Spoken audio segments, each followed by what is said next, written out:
अस्सलामुअलैकुम। कैसे हैं आप सब लोग? उम्मीद करती हूँ सब लोग खैरियत से होंगे और खुश होंगे। अल्हम्दुलिल्लाह मैं भी बिल्कुल ठीक-ठाक हूँ। तो जी आप लोग सोच रहे होंगे पता नहीं आपकी बहन ये बीच-बीच में कहाँ गायब हो जाती हैं। तो मैं कहीं गायब नहीं होती, मैं अपने घर में ही हूँ और बस ये है कि ठंड बहुत ज़्यादा पड़ रही है, इस वजह से बस थोड़ी जो है मैं लेट हो जा रही हूँ व्लॉग अपलोड करने में और कुछ और भी मसले मसाइल हैं। वो ज़िंदगी के साथ हम सब के साथ चलते ही रहते हैं वो तो। तो ख़ैर एक मसला जो है कि ये भी है कि बच्चों के विंटर वेकेशन जो है वो आगे बढ़ चुके हैं और उनकी ऑनलाइन क्लासेस जो हैं वो स्टार्ट हो चुकी हैं। तो इस वजह से मेरा मोबाइल जो है वो मेरी बेटी के पास ही रहता है। मतलब सुबह में उनकी 4-5 क्लासेस जो हैं वो लगातार हो ही रही हैं और जिसकी वजह से मैं अपनी वीडियो जो है वो अपलोड नहीं कर पा रही हूँ, आप तक नहीं पहुँचा पा रही हूँ। तो उसके लिए बहुत-बहुत मैं आप लोगों से माज़रत चाहती हूँ और आप लोग मेरी इस मतलब परेशानी को समझ सकते हैं। तो जी अब मैं चलती हूँ अपने ब्लॉग की तरफ। तो ये मैं क्या कर रही हूँ, ये मैं कर रही हूँ आटा गूँध रही हूँ। पिछले ब्लॉग में मैंने आपको बताया था कि मैं जो है बथुए के पराठे बनाऊँगी, तो बथुआ तो मैंने कल ही पीस कर रख दिया था। अब वो रखा था मैंने फ्रिज में और वो इतना ठंडा यख़ हो रहा था कि बस उसमें हाथ भी नहीं डाल सकते। अगर मैं उसमें उँगली भी डालती तो मेरी उँगली भी जम जाती। तो मैंने उसको जो है एक पैन में डालकर और पहले मैंने उसको थोड़ा गुनगुना करा कि ताकि मैं उससे बआसानी जो है वो आटा गूँध सकूँ। आटे में वही मैंने बेसिक से मसाले जो आप सब लोग डालते ही होंगे, नमक, मिर्च, गरम मसाला ये सब डालकर और मैंने इसको बथुए को डालकर इसमें आटे में और इसको मैंने खूब अच्छे से गूँध लिया था। अच्छा, इसमें एक्स्ट्रा पानी डालने की कोई ज़रूरत ही नहीं पड़ी मुझे, क्योंकि माशाल्लाह से इसमें ही अपना इतना पानी था कि सारा मेरा आटा इसी में ही गूँध गया था। बस थोड़ा-सा वो बचा था, फिर मैंने जो है वो अलग से गुनगुना पानी लेकर इसको सौंध कर और इसमें मुक्की जो मार ली थी मैंने इससे गुनगुने पानी से। क्योंकि ना आजकल गुनगुने पानी से ही आटा गूँधना चाहिए, इससे आटा जो है बड़ा अच्छा हो जाता है, सॉफ्ट सा हो जाता है और रोटियाँ और पराठे जो है सॉफ्ट-सॉफ्ट बनते हैं और फूलते हैं। मगर इसको ऊपर भी फिर वो ठंड में रखा रहता है बाहर, तो वो ठंडा हो ही जाता है, फिर वो थोड़ा ऐंठता ही है। तो मैंने ऐसा करती हूँ, मैं सारे पेड़े और चंगे पहले से ही बनाकर रख लेती हूँ कि बस फिर डालते रहते हैं, उसको बेलते रहते हैं और फिर तवे पर जो है वो डालते रहते हैं। तो इधर मेरा आटा बिल्कुल गूँध कर तैयार था। अब इधर मैं पराठे जो हैं वो बनाने की तैयारी करने लगी। ये अभी आप ये मत समझना कि फ़ौरन से मैंने आटा गूँधते ही पराठे बना लिए। इस बीच मैंने सैकड़ों काम करे घर के, जो हम ख़वातीन के हैं ही। झाड़ू, पोछा, बर्तन, कपड़े भी धुलेंगे आज और दुनिया भर के काम होते हैं। वो तो ख़ैर आप सभी जानती हैं कि क्या-क्या काम होते हैं हम सब के। और इस बला की ठंड पड़ रही है, ख़ैर हम लोग घर में हैं, उसके ऊपर भी हम लोग को इतनी ठंड लग रही है। मुझे तो उन लोग बाज़ टाइम हम लोग बैठकर सोचते हैं कि अल्लाह हमारे पास तो सब एक है, अल्लाह ताला ने हमें तो सारी चीज़ें दी हैं, मतलब रहने को घर भी दिया है और पहनने ओढ़ने को कपड़े भी दिए हैं और ओढ़ने बिछाने को बिस्तर भी हैं, सारी चीज़ें हैं, हमें उसको पर भी इतनी ठंड लग रही है। और उन लोगों का सोचें जो बेचारे गरीब हैं, मतलब जिनके ना तो सर पर छत है, ना पहनने को गर्म कपड़े हैं, ना पैरों में चप्पल हैं। बाज़ टाइम उन लोगों को देखो सड़कों पर इधर-आधर निकल के तो बड़ा दिल दुखता है कि या अल्लाह बस। वैसे तो सभी मदद करते हैं, हम भी करते हैं, आप भी सब लोग करते हैं और कहते हैं कि जब किसी की मदद करें तो ये हुक्म है कि मतलब एक हाथ से दूसरे हाथ को भी पता नहीं लगना चाहिए और सब लोग करते हैं खैर। तो बस ये है, अब तो अल्लाह पाक से यही दुआ है नमाज़ में पढ़ कर भी और वैसे भी कि अल्लाह पाक बस अब इस ठंड को कम कर दें और बस इतनी कर दें कि जितनी हम लोगों से मतलब बर्दाश्त हो सके। तो जी, फिर उसके बाद यही है कि मैंने फिर घर के सारे काम तो चल ही रहे थे, फिर मैंने वॉशिंग मशीन भी लगा ली क्योंकि कपड़े बहुत ज़्यादा हो गए थे। क्योंकि एक इंसान के अब आपको पता ही है 36-36 कपड़े। माशाल्लाह से आप कमेंट्स में आएगा कि आप 36 कपड़े पहनती हैं, तो वही कहने में आ रही हैं, वही कहने वाली बातें हैं, मतलब बच्चों के भी इतने कपड़े हैं, अपने भी। तो फिर ये कपड़े-वपड़े डाले मैंने वॉशिंग मशीन में, फिर सालन चढ़ाया, लौकी गोश्त बनाना बनाना था आज मुझे, तो मैंने लौकी गोश्त का मतलब सब कुछ करके रख दिया। फिर इधर ये स्ट्रेनर था, मुझे बहुत गंदा सा लग रहा था, इसमें ना पत्ती होता है कि जम सी जाती है वो, चाहे कितना उसको वॉश करते रहो लेकिन हो ही जाता है वो। तो मैंने इसको घर पर साफ़ करने की कोशिश मैं तो करती रहती हूँ ख़ैर इस तरीक़े से, मतलब मैंने गर्म पानी मतलब पानी का गर्म करने को रखा, उसमें मैंने थोड़ा-सा सोडा डाला है, थोड़ा सिरका डाला है और इसमें थोड़ा-सा सर्फ़ डालकर ना इसको मैं साफ़ कर लूँगी ब्रश से। और ये ब्रश वो वाले हैं जो मैंने आप लोगों के साथ शेयर करे थे कि मैं लेकर आई थी मार्केट से, स्मार्ट बाज़ार से लेकर आई थी मैं, ये 3 ब्रश का सेट था, तो मैंने इसके साथ इसको वॉश करा है।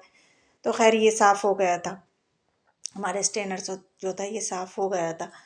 तो ये मैं कर ही लेती हूँ, कभी-कभार कर ही लेती हूँ मैं इस तरीके से साफ़, लेकिन अब ये मैं सोच रही थी कि मैं इसको अब बदल दूँगी, दूसरा लेकर आऊँगी।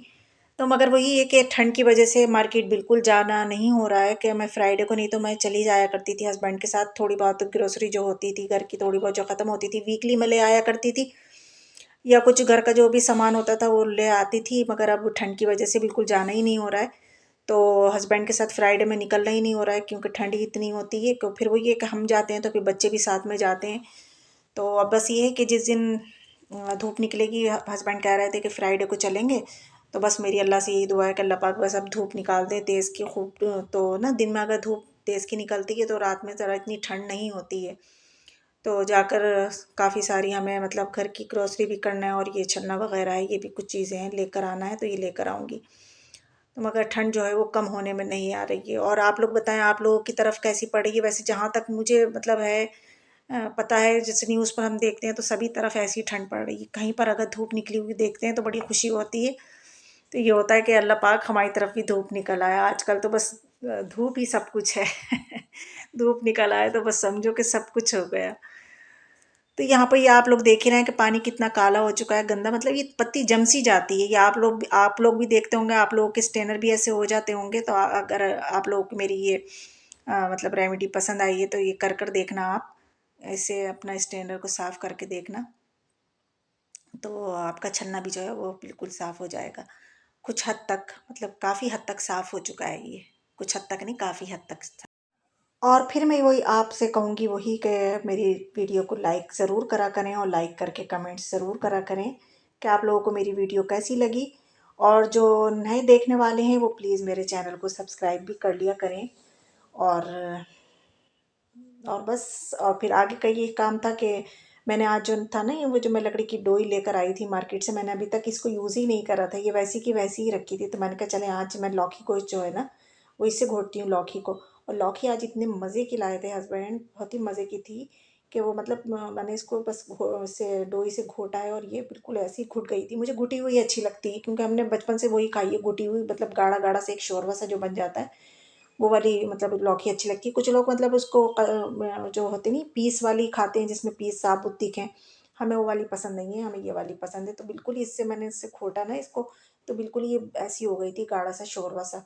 तो बड़े मज़े की आज लौकी थी और बड़े मज़े की हो गई थी। खैर हमारा लौकी कोई जो था बड़े मज़े का हो गया था। यहाँ पर जो है लौकी कोई बिल्कुल तैयार हो गया था। मैं इसको पानी डालकर, जितनी मुझे मतलब ज़रूरत है उतना पानी डालकर मैं इसको बस तैयार कर लूँगी। गरम मसाला भी मैंने डाल दिया। तो यहाँ जो था हमारा लौकी गोश्त तैयार हो चुका था। और इसके बाद फिर जो था ना कि जहन में चलते रहते हैं ना काम हम लोगों के, तो वही मेरे जहन में चल रहा था कि मुझे क्या करना है। तो मैंने कल आइस क्यूब भी मतलब जमने को रख दिए थे, तो मुझे ये था कि मैं उसको निकाल कर एक डब्बे में करके और रख दूँ। तो मैं गई तो फिर मैं यहाँ वहाँ से फ्रिज में से ये निकाल कर लेकर आई और इसको मैं अब एयर टाइट कंटेनर में करके फ्रीज़र में रख दूँगी।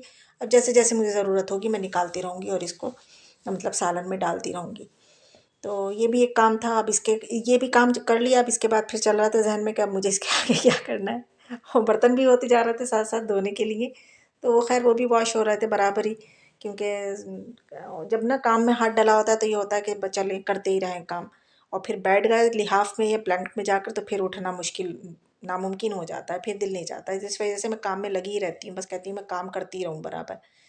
तो ये बताएं आप लोग को कौन कौन पहचाना है ये क्या चीज़ है, तो मुझे कमेंट्स में ज़रूर बताना ये क्या चीज़ है।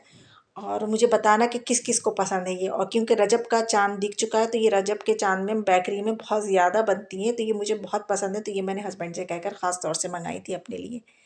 और यहाँ पर कपड़े जो थे कुछ वॉश हो चुके थे तो वो मैं निकाल रही थी, जो मशीन में डालने के थे वो डाल रही थी, जो निकालने के थे वो निकाल रही थी। और अब जब बस अब मैं इनको इकट्ठा कर लूँगी, अब सुबह को जाकर ही मैं इनको ऊपर छत पर जो है वो फैलाऊँगी। अभी तो मैं सिर्फ़ अपने टब में और उसमें बाल्टी में कर के मैं रख लूँगी। सुबह में जाकर अब मैं देखूँगी कि इनको डालना है छत पर। तो जी बस ये छोटा-सा मेरा व्लॉग था। अगर आप लोगों को अच्छा लगा है तो प्लीज़ लाइक ज़रूर कर देना और कमेंट्स में ज़रूर बताना कि आप लोगों को कैसा लगा। तो अब यहाँ पर मैं खाने-वाने से सबसे निपटा कर सबको अब मैं आ गई थी अपने रूम में, आकर मैं ब्लैंकेट में बैठ चुकी हूँ। तो बस जी यही था मेरा व्लॉग। चलती हूँ मैं, रखना मुझे दुआओं में याद, मैं रखूँगी आपको अपनी दुआओं में याद। फिर मिलेंगे किसी नेक्स्ट व्लॉग में किसी नई रूटीन के साथ, तब तक के लिए अल्लाह हाफ़िज़।